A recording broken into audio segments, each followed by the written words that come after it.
हूं आपके साथ लक्ष्मी। और आज लोकसभा चुनाव की तारीखों का ऐलान होने वाला है। दोपहर 3 बजे प्रेस कॉन्फ्रेंस के जरिए इलेक्शन कमीशन देश में होने वाले आम चुनाव की तारीखों का ऐलान करेगा।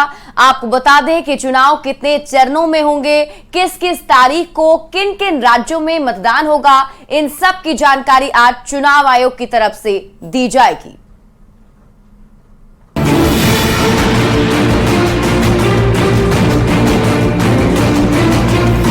शनिवार दोपहर 3 बजे लोकसभा चुनाव की तारीखों का ऐलान होगा।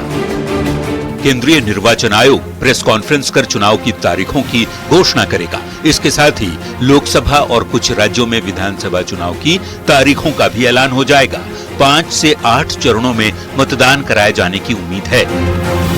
लोकसभा के साथ साथ कुछ राज्यों के विधानसभा के चुनाव के भी कार्यक्रम सामने आएंगे। सूत्रों की माने तो 2024 के लोकसभा चुनाव 7 से 8 चरणों तक हो सकते हैं। बता दें, लोकसभा चुनाव के लिए सभी तैयारियां पूरी कर ली गई हैं और चुनाव आयोग ने इसकी पूरी समीक्षा भी की है। साल 2019 की यदि बात करें तो चुनाव की घोषणा 11 मार्च को की गई थी। 7 चरणों में वोटिंग कराई गई थी। 11 अप्रैल से 19 मई तक मतदान हुआ था, जबकि 23 मई को मतों की गिनती कराई गई थी। जबकि इसके पहले साल 2014 में 9 चरणों में हुए चुनाव की तारीखों का ऐलान 5 मार्च को किया गया था। वोटिंग 7 अप्रैल से 12 मई के बीच हुई थी और मतों की गिनती 16 मई को हुई थी। सूत्रों की माने तो उत्तर प्रदेश, पश्चिम बंगाल और बिहार में इस बार 6 से 7 चरण में लोकसभा चुनाव संपन्न हो सकते हैं। महाराष्ट्र में 4 से 5 चरण, मध्य प्रदेश और असम में 2 से 3 चरण, जबकि दक्षिण भारत के राज्यों में 1 चरण में ही चुनाव कराए जाने की उम्मीद है। मौजूदा लोकसभा का कार्यकाल 16 जून को खत्म हो रहा है और उससे पहले नए सदन का गठन करना होगा।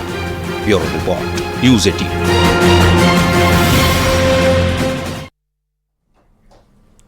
वहीं पीएम मोदी ने देशवासियों के नाम चिट्ठी लिखी है। चुनाव की घोषणा से पहले देशवासियों के नाम पीएम मोदी ने एक पत्र लिखा है और इस चिट्ठी में पीएम मोदी ने लिखा है कि आपका समर्थन मिलता रहेगा, ऐसा विश्वास है। राष्ट्र निर्माण के लिए मेहनत हम करते रहेंगे, ये मोदी की गारंटी है। विकसित भारत के लिए आपका समर्थन चाहिए। राष्ट्र निर्माण के प्रयास बिना रुके जारी रहेंगे। इसके साथ ही चिट्ठी में वो आगे लिखते हैं कि 140 करोड़ परिवारजनों का विश्वास मेरे साथ है। विकसित भारत के संकल्प के साथ हम आगे बढ़ते जा रहे हैं। पीएम नरेंद्र मोदी की चिट्ठी, जिसमें कि आपको बताते चलें, पहले देशवासियों के नाम का ये पत्र। चिट्ठी में पीएम नरेंद्र मोदी ने लिखा है कि आपका समर्थन मिलता रहेगा, ऐसा विश्वास है। राष्ट्र निर्माण के लिए मेहनत करते रहेंगे, ये मोदी की गारंटी है। विकसित भारत के लिए आपका समर्थन चाहिए। राष्ट्र निर्माण के प्रयास बिना रुके जारी रहेंगे और 140 करोड़ परिवारजनों का विश्वास मेरे साथ है। विकसित भारत के संकल्प के साथ आगे बढ़ रहे हैं। तो पीएम ने देशवासियों के नाम एक चिट्ठी लिखी है, जिसमें उन्होंने देशवासियों के लिए काफी कुछ कहा है। चुनाव की घोषणा से पहले ये चिट्ठी प्रधानमंत्री नरेंद्र मोदी ने लिखी है। आपको बता दें कि चिट्ठी में प्रधानमंत्री नरेंद्र मोदी ने काफी कुछ लिखा है, जिसमें उन्होंने कहा है आपका समर्थन मिलता रहेगा, ऐसा विश्वास है। राष्ट्र निर्माण के लिए मेहनत करते रहेंगे, ये मोदी की गारंटी है। विकसित भारत के लिए आपका समर्थन चाहिए। राष्ट्र निर्माण के प्रयास बिना रुके जारी रहेंगे।